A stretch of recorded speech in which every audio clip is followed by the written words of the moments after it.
Baru selesai makan malam dengan wanita baru, saya tiba di bar bawah tanah dan bertemu adik yang juga datang dengan pasangannya. Rencana berdua berubah jadi ramai berempat. Adik saya semangat masuk ke bar, ingin merasakan pesta baru, tapi langsung dicegat pemilik bar karena pasangannya adalah wanita Indian. Paul yang terkenal liar dan tak peduli aturan sama sekali tak memedulikan peraturan. Ia tersenyum, tatapannya tajam, memperingatkan pemilik bar agar tidak main-main dengannya. Awalnya, pemilik bar ingin bersikeras, tapi melihat 3 orang lain juga menatapnya tidak ramah. Akhirnya ia mengalah dan membiarkan mereka masuk. Di dalam bar, musik bergemuruh, suara orang ramai. Paul sering kesini, mudah memilih tempat duduk berempat nyaman. Ia meminta 3 temannya memesan minuman spesial dari bar. Karena mereka tidak terlalu akrab, obrolan canggung. Paul tak tahan pada siksaan dan pertama mengajak pasangannya ke lantai dansa. Saat itu, di bar pun orang hanya menari sopan. Namun, Paul yang suka melawan arus menari liar dan dekat dengan pacarnya, awalnya orang terkejut melihat mereka bergesekan di depan umum. Awalnya semua memalingkan muka dengan jijik, tapi tak lama mereka ikut terbawa suasana oleh gairah pasangan itu, lalu meniru gerakan dansa mereka. Norman memperhatikan adiknya, tiba-tiba mengalihkan pandangan ke Jesse, lalu menggandengnya ke lantai dansa. Malam itu, benih cinta mulai tumbuh antara Norman dan Jesse, sedangkan Paul dan pasangannya berakhir di penjara. Saat Norman menerima telepon dan buru-buru ke kantor polisi, ia baru tahu gadis Indian itu kembali dihina. Paul yang mabuk tak bisa menahan amarah. Ia memukuli orang itu habis-habisan. Awalnya, Norman merasa bangga karena adiknya tetap berani dan bertanggung jawab, tapi detik berikutnya ia seperti disambar petir. Ternyata Paul kecanduan alkohol dan terlilit utang judi besar, sehingga ia sering keluar masuk kantor polisi. Norman hampir tak percaya. Tiba-tiba kenangan masa lalu membanjiri pikirannya. Norman kembali ke usia 7 tahun saat ayahnya menjadi pendeta di kota itu.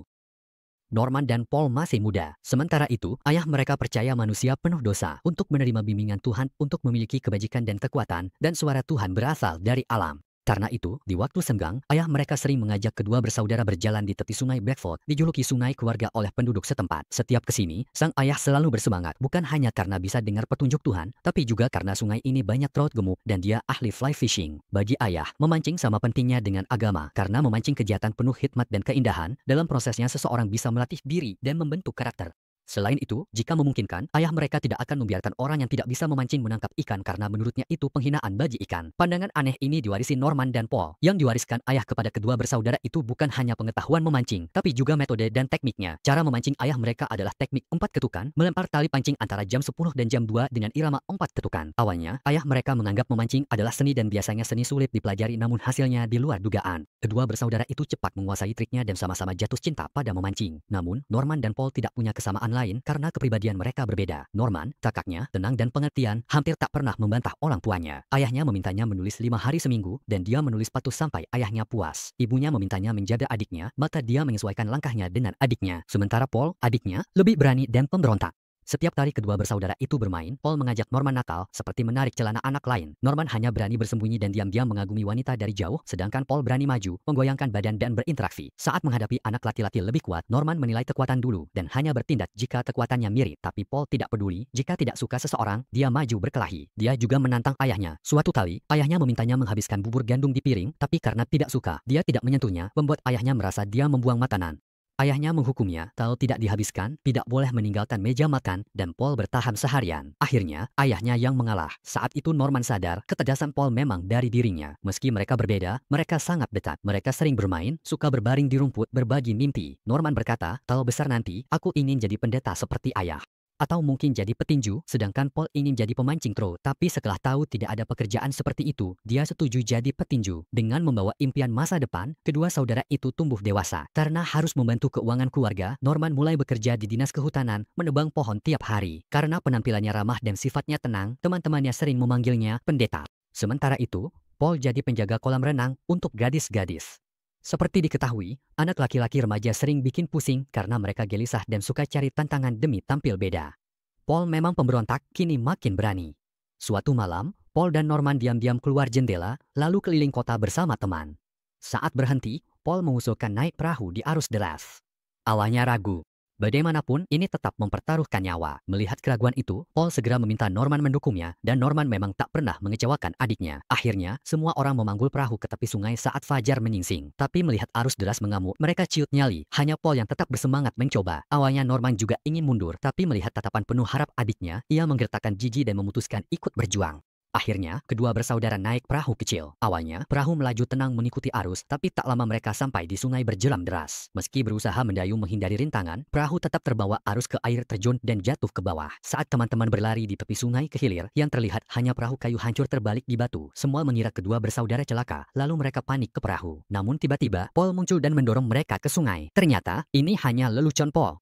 Saat dia dan teman-temannya tertawa di air, Norman masih duduk di lereng bukit dengan rasa takut. Sebelumnya mereka sering nekat, tapi kali ini sudah kelewatan. Jadi saat pulang ke rumah dengan tubuh kotor dan berantakan, mereka dimarahi keras oleh orang tua yang semalaman cemas menunggu. Saat dimarahi, Paul menanggung semua kesalahan sendiri, tapi Norman tidak menghargainya karena menurutnya semua ini memang salah Paul. Kalau bukan karena Paul, dia tidak akan dimarahi, tapi dia juga membenci dirinya sendiri.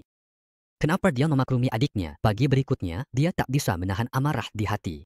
Paul yang memaksa diri sarapan akhirnya melayangkan tinju keras. Saudaranya tidak mau kalah, mereka mulai berkelahi. Akhirnya ibu mereka turun tangan menengahi, barulah pertengkaran itu reda. Itu pertama dan satu-satunya kali mereka bertengkar. Mungkin mereka hanya ingin membuktikan siapa lebih kuat, tapi pertanyaan masa remaja itu, jika tak terjawab setelah melewati titik waktu, biasanya tak diungkit lagi. Tak lama kemudian mereka kembali akur seperti biasa. Hari itu ayah dan kedua putranya berjanji pergi memancing di tepi sungai. Angin bertiup lembut, pepohonan hijau membentang. Sinar matahari membuat air sungai jernih berkilau. Mereka berdiri di sungai, mengayunkan tali pancing. Dengan teknik 4 ketukan dari ayah, Norman mendapat ikan pertama. Paul, untuk pertama kali, melanggar instruksi ayah dan menciptakan irama baru. Tali pancingnya tampak hidup, bergerak ringan lincah. Hasil tangkapan Paul sedikit lebih banyak dari Norman, tapi yang tua tetap lebih berpengalaman. Di depan kedua putranya, sang ayah tetap lebih unggul satu langkah. Masa sekolah menengah berlalu cepat. Norman diterima di universitas dan akan pergi ke kota asing 3.000 mil jauhnya. Setelah berpisah dengan keluarga, ia berbalik dan memulai perjalanan. Sementara Paul terus mengejar dari belakang, bahkan saat kereta menjauh, ia masih enggan pergi. 6 tahun berikutnya, Norman di universitas dan jarang pulang, sedangkan Paul kuliah dekat rumah dan baru meninggalkan orang tuanya setelah lulus. Sendirian, ia pergi ke kota dan bekerja sebagai wartawan di kantor berita. Ia masih sering memancing, menjadi wartawan pandai memancing di sana. 6 tahun kemudian, Norman kembali dan mendapati jarak bertahun-tahun membuat hubungannya dengan orang tua renggang. Ayahnya tetap sekeras dulu. Sebelum sempat bernapas lega, ia dipanggil ke ruang kerja untuk ditanyai rencana karirnya. Walau Norman sudah bilang ia melamar posisi mengajar di universitas, ayahnya tetap bertanya. Untung, ibunya datang dan menghentikan percakapan itu. Setelah makan siang, Norman ke kantor berita tempat Paul bekerja. Saat itu, Paul duduk di antara rekan-rekannya, berbicara percaya diri sebagai pemimpin. Melihat wajah Paul lebih dewasa dan tampan, Norman merasa lega dan bangga, meski mereka sudah lama tak bertemu. Saat pandangan mereka bertemu, terasa canggung, tapi perasaan itu cepat hilang. Setelah nyaman seperti dulu, mereka pergi ke Bedford yang akrab dan memancing. Rumput subur, burung berkicau, waktu berlalu, dan saat kembali mereka bukan lagi anak-anak. Bukan hanya itu, karena lama tak memegang joran, teknik memancing Norman kaku. Melihat itu, Paul mencoba membimbingnya, namun tanpa diduga justru berakibat sebaliknya. Akhirnya, Paul hanya bisa pergi dan membiarkan Norman menemukan kembali keahliannya. Tak lama, ingatan Norman kembali, ia menangkap ikan besar. Di hulu sungai, Paul memakai teknik lempar bayangan ciptaannya untuk menarik ikan trot pelani ke permukaan. Tali pancingnya membentuk lengkungan indah di bawah sinar matahari. Akhirnya, kail jatuh mulus ke air, dan saat itu Norman sadar selama ia pergi, Paul sudah jadi master memancing sejati. Setelah memancing, untuk menyambut Norman, Paul mengundang teman masa kecil mereka berkumpul. Meski kini mereka lebih dewasa dan punya lingkaran pergaulan sendiri, saat berkumpul, suasananya tetap seperti dulu, bisa ngobrol bebas tanpa beban. Norman sangat menikmati perasaan santai yang sudah lama tak ia rasakan, namun saat itu juga, Paul tiba-tiba pergi. Dan tempat tujuan Paul adalah kasino. Saat itu Norman tidak tahu kemana Paul pergi. Setelah Paul pergi, Norman bersama teman-temannya menghadiri pesta meriah. Di sana ia bertemu Jesse dan langsung jatuh cinta. Saat ingin mengajak Jesse berdansa, kembang api dinyalakan di luar dan Jesse dibawa teman-temannya ke kerumunan. Norman tidak menyerah. Keesokan paginya ia mencari nomor telepon Jesse dari temannya. Segera setelah itu, Norman menelepon. Awalnya, Jesse tidak ingat siapa dia, tapi ketika Norman menceritakan detail kebersamaan mereka semalam, Jesse tersentuh oleh kepekaan Norman dan setuju untuk berkencan. Mereka berjalan bergandengan ke bar, lalu kebetulan bertemu Paul dan pasangannya.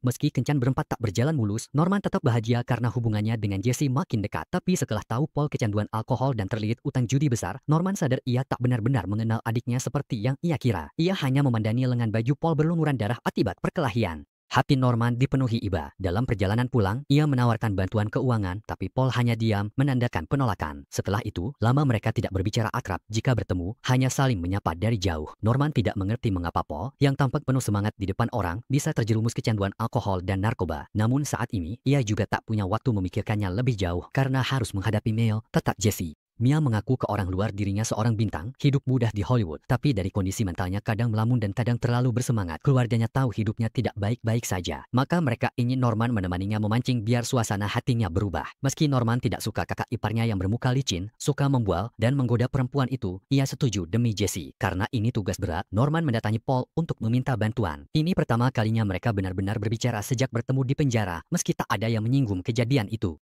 Seolah-olah tidak pernah terjadi apa-apa. Dulu Norman selalu memenuhi permintaan Paul. Paul setuju menemani Norman memancing besok di sungai. Saat mereka datang tepat waktu sesuai janji, mereka mendapati Neil tidak hanya terlambat, tapi juga mabuk dan membawa seseorang. Norman kesal, dan saat tahu Neil membawa cacing tanah, Paul marah. Di Montana, teknik memancing umpan buatan diutamakan, memakai cacing asli tidak diterima. Kedua bersaudara itu, seperti ayah mereka, berharap orang yang tak bisa memancing tidak merusak kehormatan kegiatan ini. Saat berjalan di bawah terik matahari, menyusuri dasar sungai, dan sadar Neil tak mengikuti, mereka langsung memancing sendiri. Tapi meski Paul ahli memancing dengan umpan buatan, hari itu ia tak dapat ikan. Melihat Norman juga tak mencari Neil, ia baru kali ini berkata seperti ini. Kita bantu Neil. Mungkin menurutmu dia tidak menyukaimu atau tak butuh bantuan, tapi menurutku dia suka orang yang mau bantu. Melihat Paul tersenyum di bawah matahari keemasan, Norman sadar walau Neil tak terima bantuannya, di hatinya pasti ada terima kasih, hanya saja teras kepala dan harga diri tak mengizinkan.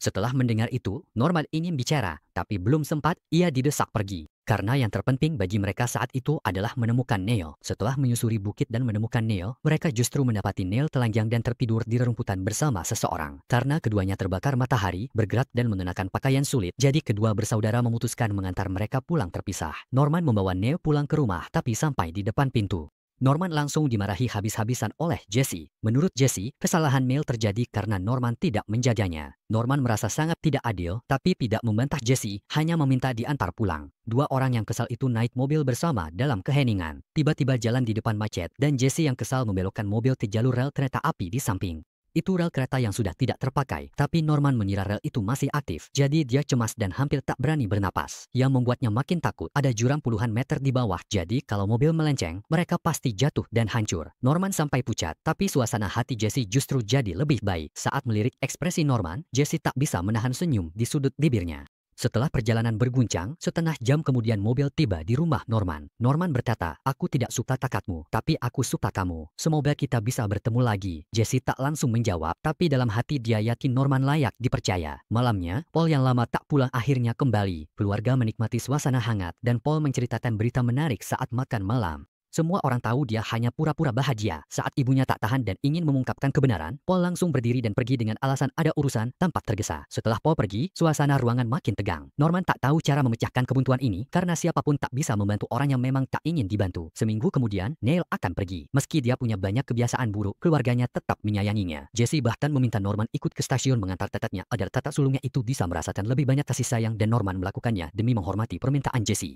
Saat Neil menjauh, mereka melambaikan tangan mengucapkan selamat tinggal. Setelah mengantar Neil, Norman dan Jesse berjalan di hutan. Jesse bertanya, jika tahun depan Neil kembali, apakah kamu mau membantunya? Ia menghela napas. Meski kamu mau membantu, sepertinya dia juga tidak akan menerima bantuan itu. Ternyata Neil, seperti Paul, lebih memilih membiarkan hidupnya terjebak dalam kesulitan. Mereka rela menjalani hidup penderitaan, tapi tetap keras kepala menolak jadi sosok malang yang perlu diselamatkan. Melihat Jesse menangis, sedih, Norman tak tahu cara menghiburnya. Saat itu, ia tiba-tiba mengalihkan pembicaraan, lalu mengeluarkan surat dan meminta Jesse membacanya. Tak disangka, setelah membaca surat itu, Jesse bersemangat. Ternyata, pagi sebelumnya, Norman menerima undangan dari Universitas Chicago. Sebentar lagi dia akan menjadi dosen bahasa Inggris, tapi dia berkata, aku tidak ingin meninggalkan tempat ini karena aku tidak ingin meninggalkanmu. Mendengar pernyataan cinta itu, Jesse tertegun lalu langsung berlari ke pelukan Norman dengan gembira. Akhirnya mereka saling mengungkapkan perasaan dan menjadi kekasih. Setelah mendapat cinta, Norman segera mencari Paul di bar untuk membagikan kebahagiaan ini. Awalnya, Paul sulit percaya karena menurutnya pria tak seharusnya meninggalkan kolam ikan demi seekor ikan. Namun, setelah mendengar Norman tegas mengatakan Jesse memang berbeda, Paul akhirnya hanya bisa memberi restu tulus. Setelah sedikit mabuk, mereka bersiap pulang bersama. Tapi di jalan Paul tiba-tiba berbelok dan membawa Norman ke Lulu, kasino langganan Paul. Awalnya, Norman tidak ingin masuk karena kasino itu seperti lubang tanpa dasar bisa menguras siapa saja. Tapi Paul berkata, kamu lagi beruntung, malam ini pinjamkan keberuntunganmu. Norman mengalah. Lulu adalah kasino terkenal di daerah itu. Suasananya seperti kedai teh. Para penjudi bermain kartu tenang, tak ada yang berteriak kegirangan. Saat Paul berselisih dengan orang lain, keributannya kecil, tetap menarik perhatian semua orang. Paul gelaran main lagi oleh pemilik kasino karena terlalu banyak utang. Norman menariknya keluar, tapi Paul tetap tidak mau pulang. Norman kecewa dan pergi dengan mobilnya, meninggalkannya. Tak disangka, Paul mengejar. Dia berkata, mungkin setelah ini kita tidak akan pernah punya kesempatan memancing bareng. Bagaimana kalau besok kita ajak ayah? Terakhir kalinya kita memancing Brad Road. Setelah itu, Paul kembali ke kasino, sementara Norman mengemudi ke arah berlawanan. Keesokan paginya, Norman duduk di meja makan, menatap jam dinding dengan cemas. Karena malam sebelumnya Paul sudah janjian jam 6:30, tapi sekarang hampir jam 7 dan dia belum muncul. Ini membuat Norman khawatir, jangan-jangan Paul mengalami masalah besar. Terdengar suara mesin mobil meraung dari luar, lalu suara itu menghilang dan Paul masuk ke rumah dengan penampilan lusuh. Melihat adiknya baik-baik saja tanpa luka, Norman akhirnya bisa bernapas lega, sementara Paul juga tetap ceria dan penuh semangat seperti biasa. Namun, saat orang tua mereka memintanya membagikan berita menarik untuk sarapan, kali ini dia tidak mengingat satupun. Melihat suasana mulai meredup, Norman segera memberitahu dirinya diterima bekerja. Mendengar itu, kedua orang tua mereka meneteskan air mata haru. Seumur hidup hanya mencari nafkah di kota kecil itu, belum pernah melihat dunia yang lebih luas, dan satu-satunya harapan mereka adalah agar anak-anaknya bisa terbang lebih tinggi dan lebih jauh. Kini, Norman telah menjadi profesor. Harapan mereka tidak sia-sia, namun perasaan Paul lebih rumit. Dia bahagia untuk Norman, tapi juga kecewa dan pahit karena mereka saudara kandung, dulu memulai dari titik yang sama, tapi sekarang perbedaan mereka sangat besar. Tak lama kemudian dia menata perasaannya, lalu bersama ayah dan kakaknya pergi ke tepi sungai untuk memancing, tapi kali ini dia mengalami hal yang sama seperti sebelumnya.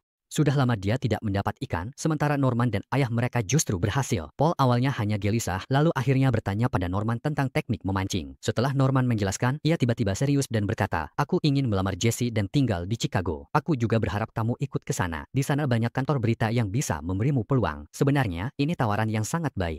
Setelah mendengarnya, Paul tersenyum dan berkata, "Aku tidak akan meninggalkan kota ini." Melihat itu, Norman tidak membujuk lagi, lalu berbalik ke tepi sungai dan duduk bersama ayah, meninggalkan Paul sendiri melempar kail. Tiba-tiba, Paul melihat ikan besar dan langsung melempar umpan. Karena ikan itu sangat besar, begitu terkena kail, joran langsung melengkung. Untuk menaklukkan ikan itu, Paul melangkah ke arus deras dan bertarung. Meski arus sungai menyeretnya ke hilir, dia tetap tidak mau melepaskan. Dia seperti sungai itu, liar, bebas, tak pernah menyerah, tak pernah tunduk. Sampai arus deras menenggelamkannya, dia masih mengangkat joran. Setelah pertarungan sengit, dia mendapat ikan besar itu seperti harapan. Melihat itu, ayah dan kakaknya berlari ke arahnya, kagum dan memuji dia. Norman mengabadikan momen saat Paul memegang ikan besar itu. Saat itu, Norman sadar Paul tidak hidup di tepi sungai Bradford tapi melayang di luar kota ini, tak terikat aturan duniawi, murni seperti karya seni. Setelah perayaan singkat, mereka, ayah dan dua anaknya, akhirnya duduk bersama lagi setelah sekian lama. Mereka mulai mengobrol akrab tanpa jarak, tapi hidup tak pernah seindah karya seni, dan keindahan singkat tak bisa disimpan selamanya. Sehari sebelum Norman ke Chicago, Paul dipukuli hingga tewas dipukul gadang senjata dan dibuang di gang terpencil. Tangan kanannya, yang biasa ia pakai mengayun kail dan meraih mimpi, dipatahkan sebelum meninggal. Kabar buruk ini membuat keluarga berduka, rambut sang ayah memutih semalam. Meski ia jarang menunjukkan cintanya pada Paul, di hatinya, tak peduli apa kata orang, Paul tetap sosok sempurna baginya. Seiring waktu, sang ayah tak lagi membahas Paul, hingga menjelang akhir hayatnya, ia baru mengungkapkan dalam khotbah terakhirnya bahwa kadang kita tak tahu cara membantu orang di sekitar, dan mereka pun enggan menerima bantuan. Seringkali, kita tak benar-benar memahami orang terdekat, namun tetap bisa mencintai mereka, karena cinta yang tulus tidak perlu benar-benar memahami sepenuhnya. Setelah itu, Norman memasuki usia senja, namun tetap menyeret tubuh tuanya ke sungai Bradford untuk memancing. Karena hanya di bawah bayang-bayang lembah itu, ia bisa kembali ke musim panas tahun itu. Ia melihat sungai berkilauan, tali pancing lincah, dan wajah tersenyum anak muda itu. Itulah tadi alur cerita film A River Runs Through It. Terima kasih sudah nonton video ini sampai habis. Jangan lupa untuk like, share, dan subscribe channel Short Film untuk pembahasan film lainnya. Jika kalian ingin request pembahasan film silakan komen di bawah. Sampai jumpa di video selanjutnya, dan semoga harimu menyenangkan. Jangan lupa ikuti Facebook dan Instagram kita.